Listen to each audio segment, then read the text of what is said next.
ចោតកម្ពុជាមិនឈប់ព្រឹកយោធាថៃបាញ់22គ្រាប់នៅខេត្តឧត្តរមានជ័យយក8គ្រាប់នៅព្រះវិហារប៉ុន្តែចោតកម្ពុជាបាញ់ទៅវិញស្ថានភាពតាមព្រំដែនកម្ពុជាថៃហាក់ឡើងកម្ដៅឡើងវិញបន្ទាប់ពីភាគីថៃបន្តផ្ទុះអាវុធជាបន្តបន្ទាប់មិនឈប់ហើយមកចោតកម្ពុជាជាអ្នកបាញ់ជាក់ស្ដែងនៅក្នុងថ្ងៃទី24ខែឧសភាឆ្នាំ2026នេះថៃផ្ទុះអាវុធចំនួន2ទីតាំងផ្សេងដាច់ដោយឡែកពីគ្នានៅក្នុងខេត្តឧត្តរមានជ័យនិងខេត្តព្រះវិហារចាប់ពីវេលាម៉ោង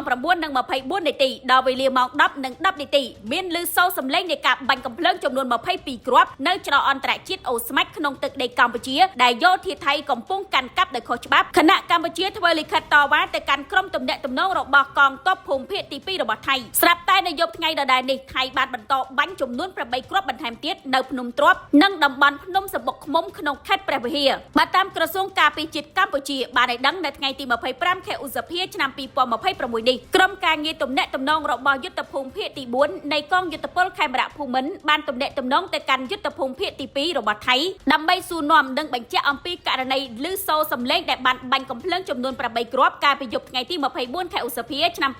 2026តាមការបញ្ជាក់សម្លេងបាញ់នោះត្រូវបានសង្ស័យថាអាចមកពីភាគីថៃដោយនៅក្នុងនោះវេលាម៉ោង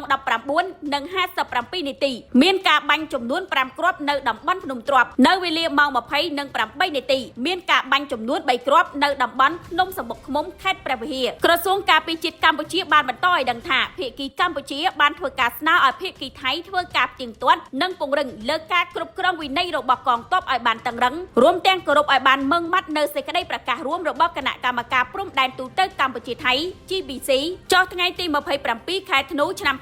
2025ជាមួយគ្នានេះក្រសួងការពារជាតិកម្ពុជាបានបដិសេធចំពោះព័ត៌មានដែលចោទថាទាហានកម្ពុជាបានបាញ់រំខានចំនួន2លើកនៅតំបន់ភ្នំទ្រាប់កាលពីក្បាលប្រលប់ម្សិលមិញដោយបានបញ្ជាក់ថានេះជាព័ត៌មានមិនពិតក្រសួងអះអាងថាកងទ័ពកម្ពុជាបានគោរពវិន័យយ៉ាងតឹងរ៉ឹងខ្ញុំឈួនអេគ្រី MSJ TV